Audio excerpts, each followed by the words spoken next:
Ganyan lang, babawasan ko lang yan, ganyan. Oh. Isang timba lang.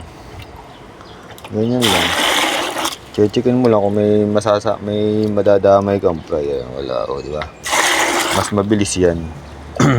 Buhay naman na yung mga yan, hindi na may stress yung mga yan, malalakas na yan eh.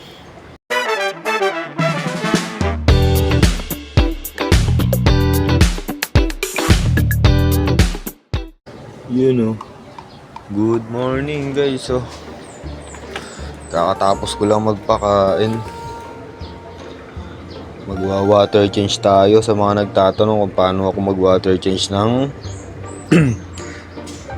mga tubig ng fry. Ngayon, magwa-water change ako. Papakita ko.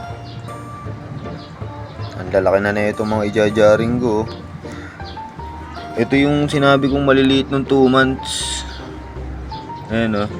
Bigla silang naglakihan. Ngayon, sakto na sila sa edad sa ano nila, sa size nila. Bigla sila naglakihan, di ba? Nag-post ako parang ang liliit nila. After 1 week, bigla silang naboost yung growth nila. Ayan, no? Bigla silang naglakihan. No? Di ba? Kala natin ang liliit. Nasa tingin ko yung mga, ito yung mga malalaki. Nasa tamang size na sila. 2.5 months. Bali, ijajaring ko na nga sila yun, no? Hindi ko pa nalilinis oh. 1 liter. Mamaya ako na gagawin yan, iuhuli ko. Magwa-water change muna tayo. Marami nagtatanong kung paano daw ako mag-water change ng ng mga fry. Ayan oh. Ang dami nating waiting na fry ah. Ito malulupit to. Abangan nyo to. Ano to eh? Hapsan. Pero parang wala atang lalabas na hapsan dito. Silipin ko nga. Parang puro half moon din. Parang puro half moon din ang lalabas dito. Wala atang lalabas na hapsan dito. Wala pa akong nakikita ang mga fin nila eh. Pero yun, sana ito hapsan ata to. Wala, malabo. Yun, water change tayo. Ganito lang ako mag water change guys. Punta tayo dito. Unahin ko muna to. Konti lang laman nito eh. Ano to yung mga pagpag. Hindi ko na sinasaypon pag tinatamad ako eh. Ganyan lang, babawasan ko lang yan, ganyan. Oh. Isang timba lang. Ganyan lang. Checkin mo lang kung may madadamay kang fry. Wala, o, di ba? Mas mabilis yan.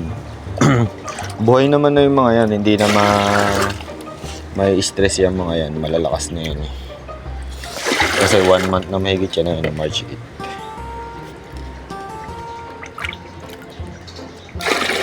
April, May, 2 months na nga pala ito. Kinuha ko na yung mga malalaki na ito, sinama ko na doon dito sa ijajaring natin. Sinama ko na para sabay-sabay na silang lumaki doon. Ito yung mga maliliit, iniwan ko, konti na lang yan. Para humabol lang sa paglaki. Yan, ganyan lang ako mag-water change. Isang timba. Isang timba lang. Aray, may kumakagat sa akin. Sakit. Tulad yan, may sumama. O, ibabalik mo ngayon. Ganyan lang ako mag-water change. Huwag nyo na lang bulabugin yung mga dumi sa ilalim para hindi kumalat. Wala tayong time eh, para mag-siphon pa. Para mag 100% change. Okay na yan. Ayan. Yan, ganyan lang. Yan, dadagdagan naman natin ng tubig galing sa stock. Ayan, stock water na yan. Kaso mukhang kukulangin to. Madami itong papalitan ko ngayon lahat. So yun, dadagdagan ko lang ng tubig. Itatapon ko lang to. Magta-transition tayo. Oop. Yun guys, ito na. Kapalitan ko na. Pero hindi mo na ilalim. Babawasan lang natin ng konti. Kukunin ko lang yung cellphone ito. Yan, pag mga ganyan, masasarap linisin niya. Isang higop lang yan, yung mga makakapal sa ilalim. Tsatsagayin nyo na yan. Pag medyo may time kayo. Yan. Stop. Para hindi naman sayang na yung effort nyo. Pero okay lang sa akin, kahit hindi ko natanggalin ito, kumbaga napapangita lang ako, tignan, kaya babawasan lang natin. Yan, okay na yan, yung kumpulan lang, tinanggal ko lang. So, yun. Pati yung stock water ko, sinahaluan ko na ng nawa sa bago, yung bago, kasi kukulangin yan. Hindi naman na sila maapektuhan ng chlorine yan dahil malalakas na yung mga yan. Huwag kayo magpapaniwala sa mga na mamamatay agad pag nakatikim ng chlorine. Hindi. Basta wag lang sa mga sobrang lilit na fry.